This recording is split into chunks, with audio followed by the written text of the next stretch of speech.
اعوذ باللہ من الشیطان الرجیم بسم اللہ الرحمن الرحیم الصلاۃ والسلام علیکم یا رسول اللہ صلی اللہ علیہ وآلہ وسلم۔ السلام علیکم ورحمۃ اللہ وبرکاتہ۔ ہجرت کا 8واں سال شروع ہو چکا تھا اور اس سال میں جنگ موتا کا ایک بہت اہم واقعہ پیش ہوا۔ اس جنگ کا سبب یہ ہوا کہ حضور پاک صلی اللہ علیہ وسلم نے بصرہ کے بادشاہ کے نام جو خط لکھا تھا اسلام کی دعوت کا، وہ حضرت حارث بن عمیر رضی اللہ عنہ کے ذریعے روانہ کیا تھا۔ راستے میں بلقا کے بادشاہ شرحبیل نے، جو کہ بصرہ کے بادشاہ یا کیسر روم جس کے نام خط لکھا گیا تھا اس کا بہت ہمدرد تھا، اس نے حضرت حارث بن عمیر رضی اللہ عنہ کو نہایت بے دردی کے ساتھ رسی میں باندھ کر قتل کر دیا۔ جب حضور پاک صلی اللہ علیہ وسلم تک اس حادثے کی اطلاع پہنچی تو آپ صلی اللہ علیہ وسلم کو شدید رنج اور صدمہ پہنچا۔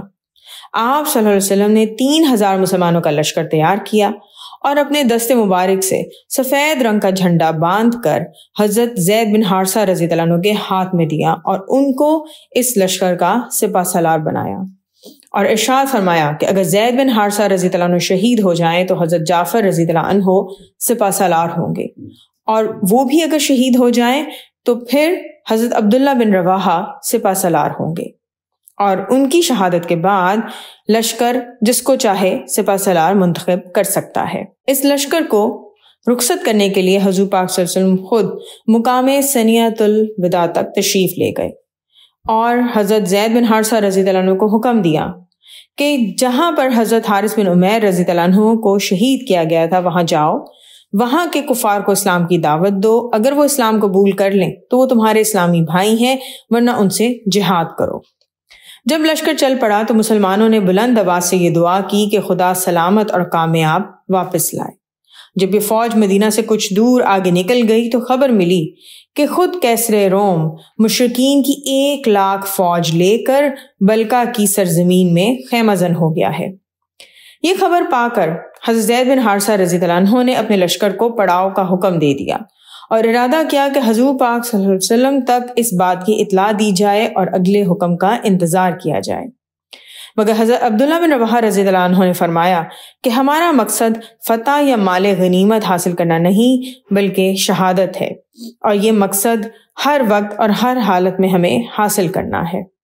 حضرت عبداللہ بن رواحہ رضی اللہ عنہ کی یہ تقریر سن کر ہر مجاہد جوش جہاد میں بے خود ہو گیا۔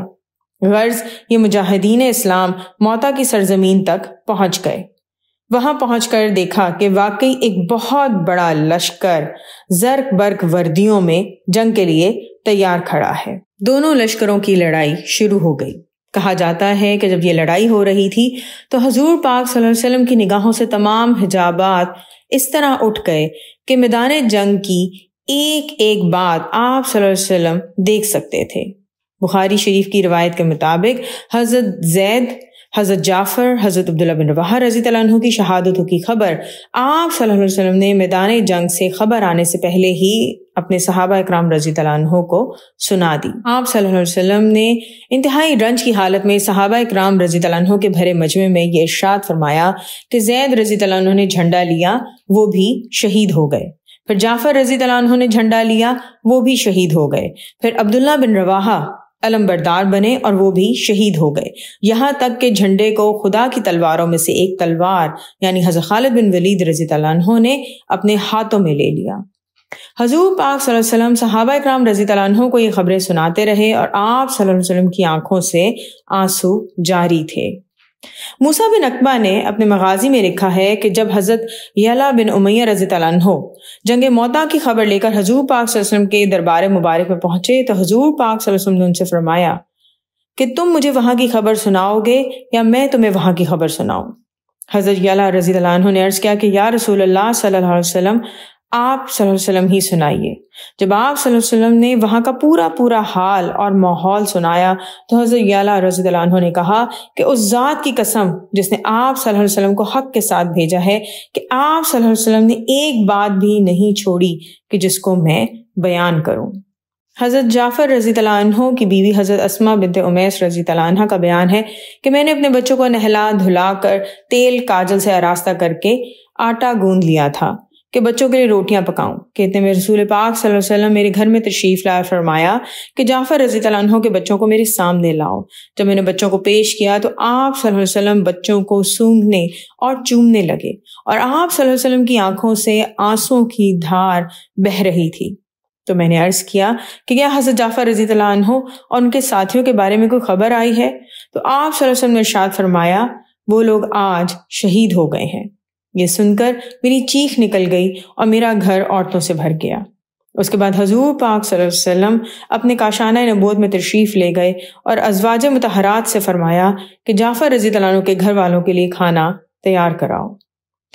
جب حضرت خالد بن ولید رضی اللہ عنہ اپنے لشکر کے ساتھ مدینہ کے قریب پہنچے تو حضور پاک صلی اللہ علیہ وسلم گھوڑے پر سوار ہو کر ان لوگوں کے استقبال کے لیے تشریف لے گئے، اور مدینہ کے مسلمان اور چھوٹے چھوٹے بچے بھی دوڑتے ہوئے ان مجاہدین کی ملاقات کے لیے گئے۔ حضرت حسان بن ثابت رضی اللہ عنہ نے جنگ موتا کے شہدائے کرام رضی اللہ عنہ کے لیے ایسا درد سے بھرا ہوا مرثیہ سنایا کہ تمام سننے والے رونے لگے۔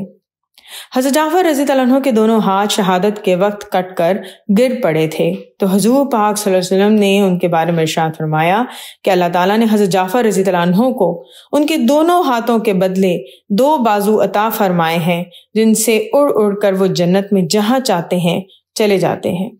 یہی وجہ ہے کہ حضرت عبداللہ بن عمر رضی اللہ عنہ جب حضرت جعفر رضی اللہ عنہ کے صاحبزادے حضرت عبداللہ رضی اللہ عنہ کو سلام کرتے تھے تو کہتے تھے اے 2 بازوؤں والے کے فرزند تم پر سلام ہو۔ جنگ موتا اور فتح مکہ کے درمیان چند چھوٹی چھوٹی جماعتوں کو بھی حضور پاک صلی اللہ علیہ وسلم نے کفار سے حملے کے بچاؤ کے لیے مختلف مقامات پر بھیجا۔ ان میں ایک سریہ جو بہت مشہور ہوا، اس کا نام سریۃ الخبط ہے۔ اس کو حضرت امام بخاری رحمۃ اللہ علیہ نے غزوہ سیف البحر کا نام بھی دیا ہے۔ رجب 8 ہجری میں حضور پاک صلی اللہ علیہ وسلم نے حضرت ابو عبیدہ بن الجراح رضی اللہ عنہ کو 300 صحابہ کرام رضی اللہ عنہ کے لشکر کے ساتھ ساحل سمندر کی طرف روانہ فرمایا تاکہ وہاں پہ موجود قبیلہ جہینہ کے کفار کی شرارتوں پر نظر رکھیں۔ اس لشکر میں خوراک کی اس قدر کمی پڑ گئی تھی کہ امیر لشکر مجاہدین کو روزانہ ایک ایک کھجور کھانے کو دیتے تھے۔ پھر ایک ایسا بھی وقت آیا کہ یہ کھجوریں بھی ختم ہو گئیں، اور بھوک ختم کرنے کے لیے ان لوگوں نے درختوں کے پتے کھانا شروع کیے۔ اسی وجہ سے اس سریہ کا نام سریۃ الخبط یا جیش الخبط رکھا گیا۔ خبط عربی زبان میں درختوں کے پتوں کو کہتے ہیں۔ یہاں پر ایک معجزہ بھی ہوا مسلمانوں کے لیے۔ حضرت جابر رضی اللہ عنہ کا بیان ہے کہ ہم لوگوں کو اس سفر میں تقریباً 1 مہینہ وہاں رہنا پڑا، اور جب بھوک کی شدت سے ہم لوگ درختوں کے پتے کھانے لگے تو اللہ تعالیٰ نے غیب سے ہمارے لیے کھانے کا سامان پیدا کر دیا۔ سمندر کی لہروں نے ایک بہت بڑی مچھلی ساحل پر پھینک دی، وہ ایک پہاڑ کی مانند بڑی تھی۔ چنانچہ 300 صحابہ رضی اللہ عنہ 18 دنوں تک اس مچھلی کا گوشت کھاتے رہے اور اس کی چربی اپنے بدن پر ملتے رہے، اور جب وہاں سے روانہ ہونے لگے تو اس کا گوشت کاٹ کر مدینہ شریف بھی لے کر آئے۔